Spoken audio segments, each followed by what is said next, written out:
விஜய்க்கு ஆதரவளித்த ராகுல் காந்தி, திமுகவுக்கு ஆப்பு வைத்த சிவகார்த்திகேயன். இதுதான் இன்னைக்கு அணில் குஞ்சுகள் பேசி ஆர்கசம் அடைஞ்சுக்கிட்டு இருக்கிற இரண்டு வெவ்வேறு விஷயங்கள். ஏன்னா நேற்று தமிழ்நாடு வந்திருந்த ராகுல் காந்தி விஜயோட ஜனநாயகன் படத்துக்கு ஆதரவாக ஒரு ட்வீட் போட்டிருந்தாரு. அதே மாதிரி இன்னைக்கு சிவகார்த்திகேயன் டெல்லிக்கு போய் மோடிஜியோட பொங்க வச்சுட்டு வந்திருக்கிறாரு. அவரை பக்கத்தில் பார்க்கும்போது எனக்கு எவ்வளவு பரவசமாக இருந்தது தெரியுமா அப்படின்னு பேட்டியெல்லாம் கொடுத்துருக்கிறாரு. ஸோ இது ரெண்டையும் ஒரு மாதிரி கனெக்ட் பண்ணி அணில் குஞ்சுகள் ஆர்கசம் அடைஞ்சிட்டு இருக்கானுங்க. இதுல நாம சொல்றதுக்கு ஒண்ணும் இல்ல. ஏன்னா ஆர்கசம்ங்கிறது அவங்களோட ஃபண்டமெண்டல் ரைட்டு. யாரையும் ஆர்கசம் விஷயத்துல கட்டாயப்படுத்த முடியாது. இப்படித்தான் ஆர்கசம் அடையணும், இதுக்காக தான் ஆர்கசம் அடையணும் அப்படின்னு யாரையும் கட்டாயப்படுத்த முடியாது. அப்படி கட்டாயப்படுத்தவும் கூடாது. இது நாம தொடர்ச்சியா சொல்லி வர்ற ஒரு விஷயம். ஸோ அணில் குஞ்சுகளின் ஆர்கசத்துல தலையிடுற எண்ணமே நமக்கு கிடையாது. இதை விட்டுட்டு இந்த ரெண்டு விஷயங்கள் இருக்குது பாத்தீங்களா, ராகுல் காந்தி இங்க வந்து விஜய்க்கு ஆதரவா ட்வீட் போட்டது, சிவகார்த்திகேயன் அங்க போய் மோடிக்கு ஆதரவா பொங்க வச்சது, இது ரெண்டையும் நாம எப்படி பார்க்கிறோம், நம்மளோட கருத்துங்கிறது இதுல என்ன அப்படிங்கிறத உங்களோட பகிர்ந்துக்கிறதுக்காக தான் இந்த வீடியோ. இதுல சிவகார்த்திகேயன் மேட்டருக்கு அப்புறமா வர்றேன். முதல்ல நம்ம ராகுல்ஜியை கவனிச்சுட்டு போயிடுவோம். ராகுல் காந்தி நேற்று அனில்னாவுக்கு ஆதரவா ஒரு ட்வீட் போடுறாரு. அதாவது ஜனநாயகன் படத்தை இந்த மாதிரி தடுக்கிறதுங்கிறது தமிழர்களுக்கும் தமிழ் கலாச்சாரத்துக்கு எதிராக இழைக்கப்படுற அநீதி, அப்படி செய்யக்கூடாது, இதுக்கு தகுந்த பதிலடியை தமிழர்கள் கொடுப்பாங்க, மோடிஜி வெயிட் அண்ட் வாட்ச் அப்படின்னு அர்த்தம் வர்ற மாதிரி ராகுல் ஒரு ட்வீட்டை போடுறாரு. இது காங்கிரஸ் திமுக கூட்டணிக்குள்ள ஏற்கனவே பஞ்சாயத்து போயிட்டு இருக்குது இல்லையா, அதை மேலும் வலுப்படுத்துற மாதிரியான ஒரு விஷயமானு கேட்டீங்கன்னா சந்தேகமே இல்லை, அப்படியான விஷயம்தான். ஆனா இதை ராகுல் காந்தி செஞ்சதுல ஒரு ஆச்சரியமும் கிடையாது. ஏன்னா ராகுல் காந்தியோ காங்கிரஸோ இப்படி பண்ணலனா தான் ஆச்சரியம். என்னைக்கு யாரை எங்க வாழ விட்டுருக்கிறாங்க காங்கிரஸ்காரங்க. இந்த 2024 பார்லிமெண்ட் எலெக்ஷனுக்கு அப்புறமா எடுத்து பார்த்தீங்கன்னா பிஜேபியை ஜெயிக்க வைக்கிறதுக்கு என்னென்ன வேலை பார்க்கணுமோ அந்த வேலையை தான் காங்கிரஸ் கும்பல் பண்ணிட்டு இருக்குது. இந்தியா முழுக்க இதுக்கு நிறைய உதாரணங்களை சொல்லலாம். அவங்களும் படுக்க மாட்டாங்க, அடுத்தவங்களையும் படுக்க விட மாட்டாங்க, தானும் படுக்காம தள்ளியும் படுக்காம அடுத்தவங்க குடிய கெடுக்கிறத காங்கிரஸ் ஒரு வேலையா செஞ்சுக்கிட்டு இருக்குது. இதுக்கு ஏகப்பட்ட உதாரணங்கள் இருக்குது. ஹரியானாவில் கெஜ்ரிவாலோட ஒத்து போகாம அவங்க குடிய அவங்களே கெடுத்துக்கிட்டாங்க, பிஜேபியை ஜெயிக்க வச்சாங்க. அதே தான் டெல்லியிலையும் ஆம் ஆத்மியோட ஒத்து போகாம கெஜ்ரிவால் குடியை கெடுத்தாங்க. கட்டம் கடைசியா பீகார்ல தேஜஸ்வியை என்ன பாடுபடுத்தினாங்கன்றதையெல்லாம் நாம எல்லாரும் பார்த்தோம். ஒரு கூட்டணி கட்சியை இதுக்கு மேல கொடுமைப்படுத்த முடியாது. இன்ஃபேக்ட் இதுக்கு மேல காங்கிரஸோட ஒத்து போறதுக்கெல்லாம் ஒண்ணுமே இல்லைங்கிற முடிவுக்கெல்லாம் தேஜஸ்வி வந்துட்டாப்ல. அப்புறம் என்ன பண்றதுன்னு வேற வழி இல்லாம தான் கடைசி வரைக்கும் இவங்களோட கூட்டணியில் இருந்தாப்ல. இவங்களோட கூட்டணி வைக்காம இருந்தா இன்னும் ஒரு 10 சீட்டு கூடுதலாக கூட அங்க தேஜஸ்வி ஜெயிச்சிருக்கலாம். ஸோ காங்கிரஸுடைய சமீபத்திய வரலாறுங்கிறது இதுதான். காங்கிரஸ் தன் கூட்டணி கட்சிகளை போட்டு பாடா படுத்தும், முடிஞ்ச வரைக்கும் அவங்க ஜெயிக்காததுக்கு உண்டான அத்தனை வேலைகளையும் இவங்களே பார்ப்பாங்கன்றதுக்கெல்லாம் ஏகப்பட்ட உதாரணங்கள் இருக்குது. இதுல இருக்கிற நல்ல விஷயம் என்னன்னா, இதெல்லாம் திமுகவுக்கு தெரிஞ்சே தான் இருக்குது. காங்கிரஸை கையாளுறதுங்கிறதெல்லாம் அவ்வளவு ஈஸி கிடையாது. காங்கிரஸோட கூட்டணி வச்சு கரையேறதுங்கிறதெல்லாம் ஆல்மோஸ்ட் இன்னைக்கு தேதிக்கு இந்தியாவில் நடக்காத ஒரு விஷயம்ங்கிறதெல்லாம் திமுகவுக்கு தெளிவாக தெரிஞ்சிருக்குது. ஸோ அவங்க ஒரு மாதிரி தெளிவாக தான் இருக்கிறாங்க. காங்கிரஸ் எங்களோட இருக்கணுமா வேணாமாங்கிறதெல்லாம் அவங்க தான் முடிவு பண்ணோம். இருந்தாலும் சந்தோஷம் தான், இல்லைன்னாலும் சந்தோஷம் தான் அப்படிங்கிற முடிவுக்கு அவங்க வந்துட்டாங்க. அந்த மாதிரி தான் நடந்துக்கிறாங்கன்னு வையுங்க. ஸோ காங்கிரஸ் இப்படி பண்ணலன்னா தான் ஆச்சரியம். இவங்க அந்த பக்கம் அனில்னாவுக்கும் வாழ்க்கைனா என்ன வழின்னா என்னன்னு காட்டுவாங்கன்னு வையுங்க, அது தனிக்கதை. ஸோ அனில்னாவுக்கு ஆதரவு தெரிவிக்கலன்னா தான் அதில் ஆச்சரியம். இதுல எல்லாம் ஒரு ஆச்சரியமும் இல்லை. இதை தாண்டி இதில் பேச வேண்டிய இன்னொரு முக்கியமான விஷயம் என்னன்னா, நேத்து இந்தியாவோட எதிர்க்கட்சி தலைவர் ராகுல் காந்தி ஒரு படத்துக்காக ட்வீட் போடுறாரு. அனில் தரப்புல இருந்து எந்த ரிப்ளையும் இல்லை. அதை கவனிச்சிங்களா? சிம்பிளா ஒரு நன்றின்னு கூட விஜய் தரப்புல இருந்து எந்த ட்வீட்டும் போடப்படலை, எந்த பதிலும் அளிக்கப்படலை. அதை கவனிச்சிங்களா? அதாவது மக்களுடைய வாழ்வாதார பிரச்சனைகளுக்கெல்லாம் பெரிய அளவுக்கு பேசாத காங்கிரஸ் விஜய் விஷயத்துல வரிஞ்சு கட்டிட்டு நிக்குது. ராகுல ட்வீட் போடுறாரு. எதுக்குமே கத்தாத அந்த பள்ளி இதுக்கு மட்டும் கத்துதுன்னு வைங்க. அதனுடைய தீவிரத்தை உணர்ந்தாவது அனில்னா ஒரு நன்றி ட்வீட்டை போட்டிருக்கலாம். ஆனா அப்படி எதுவும் செய்யல. ஏன்னா பயம், பாரதிய ஜனதான்னா பயம், மொரட்டு பயம். அதாவது விஜயெல்லாம் வேலைக்காகாத ஒரு வெத்து வேட்டு தொடநடுங்கி, அதுவும் எப்பேற்பட்ட தொடநடுங்கி, வாயை துறக்கிறதுக்கே வக்கில்லாத ஒரு தொடநடுங்கிறதுக்கெல்லாம் இதெல்லாம் ஒரு சிம்பிளான உதாரணம். அதாவது இப்பயும் அங்க என்ன நடந்துகிட்டு இருக்கும்னா, அனில்னா கும்பல் என்ன பண்ணிக்கிட்டு இருக்கும்னா, அந்த பக்கம் பாரதிய ஜனதாவோட பேச்சுவார்த்தை தான் நடத்திக்கிட்டு இருக்கான். ஏன் கேசமா, நான் உங்களுக்கு அப்படி என்ன பண்ணிட்டேன், எந்த இடத்துல உங்க மனம் கோணற மாதிரி நடந்துக்கிட்டேன், எந்த விஷயத்திலையும் உங்களுக்கு நான் எந்த பிரச்சனையும் கொடுக்கலையே, கொள்கை எதிரின்னு சொன்னனே தவிர எந்த கொள்கையில உங்களோட நான் முரண்படுறேன், உங்களுடைய அடிப்படை கொள்கை என்ன, எங்களோட அடிப்படை கொள்கை என்ன, அதுக்கு ரெண்டுக்கு இருக்கிற வித்தியாசம் என்னன்னு ஏதாவது விலைக்கு பேசியிருக்கிறேன்னா, இல்ல பிஜேபிக்கு எதிராக மத்திய அரசு கொண்டு வர்ற புது புது திட்டங்களுக்கு எதிராக ஏதாவது இஷ்யூ பேஸ்டா எதையாவது எடுத்து உங்களுக்கு எதிராக ஏதாவது போராட்டம் நடத்தி இருக்கிறேனா, இல்ல மொத்த இந்தியாவும் திரும்பி பார்க்குற மாதிரி ஏதாவது கருத்து சொல்லியிருக்கேனா, எதுவுமே பண்ணல.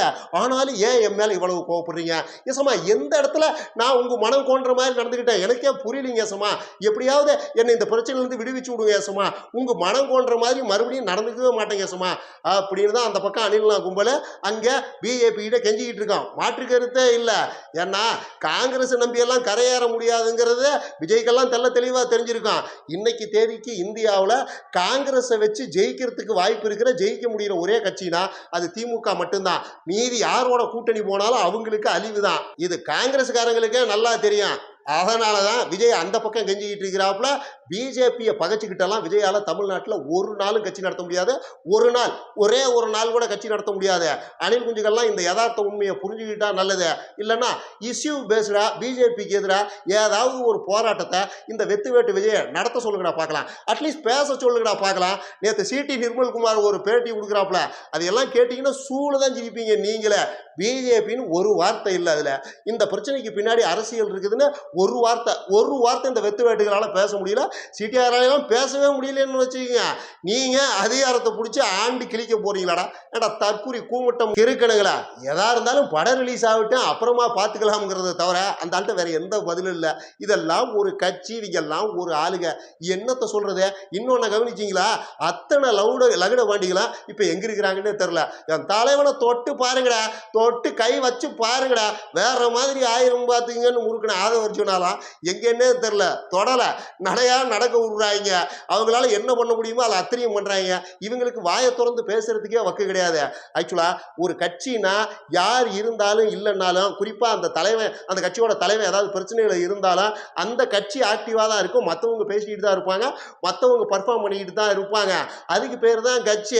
இதெல்லாம் என்ன சொல்றது? அதனாலதான் இதெல்லாம் கரகாட்ட கும்பல்னு நம்ம திரும்ப திரும்ப சொல்றது. இவங்களை ஆட விட்டு ரசிக்கலாமே தவிர ஆட்சி அதிகாரத்தை எல்லாம் கொடுத்து அழகு பார்க்க முடியாது. நம்ம சொல்லியும் முடிச்சுட்டு போயிடுவாங்க. அப்பாவி அணில் குஞ்சுகள்லாம் இதை புரிஞ்சுக்கிட்டானுங்கன்னா நல்லது. இன்ஃபேக்ட் இதெல்லாம் ஒரு பிரச்சனையே கிடையாது. இந்த வெத்து வேட்டு விஜய் வகையராக்களுக்கு வந்திருக்கிற இந்த பிரச்சனையெல்லாம் அரசியல்ல ஒரு பிரச்சனையே கிடையாது. ஒரு சினிமாவுக்கு சென்சார் சர்டிபிகேட் கொடுக்க மாட்டேன்னு இழுத்தடிக்கிறாங்க. இன்னொன்னு ஃபார்மலா சிபிஐ என்கொயரிக்கு கூப்பிட்டுருக்காங்க. ஒரு விபத்து நடந்திருக்குது, அந்த இடத்துல நீங்க இருந்திருக்கிறீங்க, இதுல உங்களோட விஷன்கிறது என்னன்னு கேட்கறதுக்காக கூப்பிட்டுருக்காங்க. அவ்வளவுதான். என்ன இதுக்காக தூக்கு தண்டனையா கொடுத்துட போறாங்க? ஆயுள் தண்டனை கைதியா அந்த அணில ஆக்கிட போறாங்க? அதெல்லாம் ஒண்ணும் கிடையாது.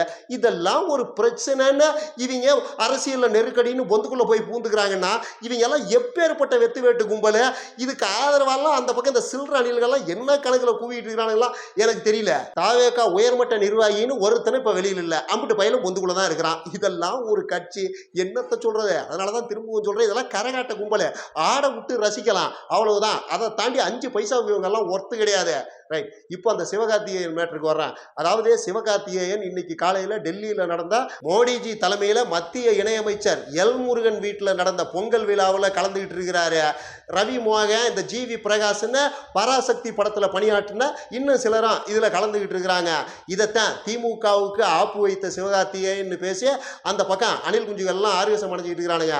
ஆக்சுவலாக இதில் சீரியஸாக பார்க்கறதுக்கெல்லாம் ஒன்றுமே இல்லை. சிவகார்த்திகேயன் அடிப்படையில் நடிகர், காசுக்காக நடிக்கிறவர். அவரை எல்லா அரசியல் கட்சிகளும் பயன்படுத்திக்க முயற்சி பண்ணுவாங்க. பராசக்தி படத்தை திமுக தன்னோட அரசியலுக்கு பயன்படுத்திக்க முயற்சி பண்ணுதான்னு கேட்டீங்கன்னா கண்டிப்பா பண்ணுது. அதுல எல்லாம் ஒன்றும் மாற்று கருத்து இல்லை. அவங்க பல அரசியல் ஸ்ட்ராட்டஜிகளை பிளான் பண்ணி எக்ஸிக்யூட் பண்ணுவாங்க. அதுல ஒண்ணுதான் இந்த பராசக்தி. அவங்க ஏகப்பட்ட அரசியல் வியூகங்களை வகுத்து அதை இம்ப்ளிமெண்ட் பண்ணுவாங்க. அதுல ஒண்ணுதான் இந்த பராசக்தி. 100 விஷயங்கள் பண்ற இடத்துல இது 101வது விஷயம், அவ்வளவுதான். அதை தாண்டி அரசியல் ரீதியா இதுக்கு ரொம்ப முக்கியத்துவம்லாம் நம்ம கொடுக்க தேவையில்லை. இந்த படத்துல நடிச்ச சிவகார்த்திகேயன் அங்க போயிட்டாப்ல. அதனால இது திமுகவுக்கே ஆப்பான வேலைன்னு புரிஞ்சுக்கிட்டு அதுக்காக சிவகார்த்திகேயன் மேல கோவப்படுறதெல்லாம் என்ன பொறுத்த வரைக்கும் தேவையில்லாத வேலை. அதெல்லாம் அணில் குஞ்சுகள் மாதிரியான சில்லற பசங்க செய்யற வேலை. அடிப்படையில் சிவகார்த்திகேயன் ஒரு நடிகர், அவருக்கு எங்க வேணும்னாலும் போறதுக்கு உரிமை இருக்குது, எந்த படத்துல வேணும்னாலும் நடிக்கிறதுக்கு உரிமை இருக்குது.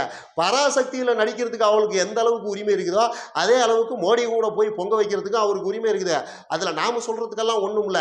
பொலிட்டிக்கலா அவர் ஏதாவது ஸ்டாண்ட் எடுத்தாப்புல அப்போ நம்ம விமர்சனம் பண்ணுவோம்.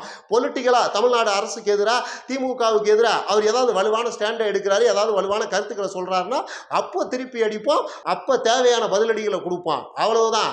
அது எதுவுமே இல்லாம வெறுமனே இவர் அங்க போறாரு இங்க வர்றாருங்கிறத வச்சுக்கிட்டுலாம் அவரை விமர்சிக்கிறது நம்ம வேலை கிடையாது. அதெல்லாம் திரும்பவும் சொல்றேன், இந்த அணில் குஞ்சுகள் மாதிரியான சில்லற பசங்க செய்யற வேலை. அவனுக்கு ரேஞ்சே அவ்வளவுதான். அதிகபட்சமா சிவகார்த்திகேயன், கொஞ்சம் அதிகபட்சமா அஜித் ஃபேன்ஸோட மல்லு கட்டுவானுங்க. அவனுக்கு அறிவே அவ்வளவுதான், அவனுக்கு திங்கிங்கே அவ்வளவுதான். சிவகார்த்திகேயன் எங்க போறாருன்னு பொச்சை பிடிச்சிட்டே திரிவானுங்களே தவிர அதை தாண்டியெல்லாம் அவனுக்கு ஒரு அறிவு கூந்தலும் கிடையாது. இது எல்லாத்துக்கும் மேல திமுக பல பொலிட்டிக்கல் ஸ்ட்ராட்டஜிகளை இம்ப்ளிமெண்ட் பண்ணுது. பேரலா பிஜேபியும் அதை செய்யும் தானே.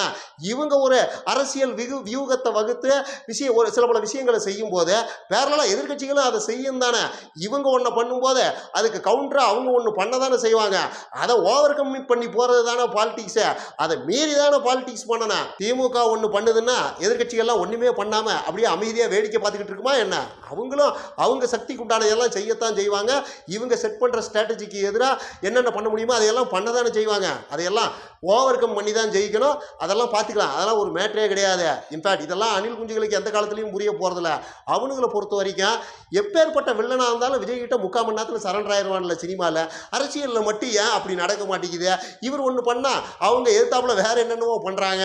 இது என்ன அநியாயமாக இருக்குது அப்படிங்கிற குழப்பத்திலேயே தான் அவனுங்க காலத்தை ஓட்டிக்கிட்டு இருக்கிறானுங்க. இதெல்லாம் அவனுங்களுக்கு எலெக்ஷனுக்கு அப்புறமா தான் புரிய வரும். நாமளும் அப்படி இருந்தால் எப்படிங்கிறேன்.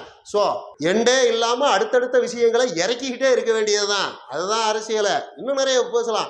லைக் பண்ணுங்கள், ஷேர் பண்ணுங்கள், கமெண்ட் பண்ணுங்கள், மறக்காமல் சப்ஸ்கிரைப் பண்ணிடுங்க.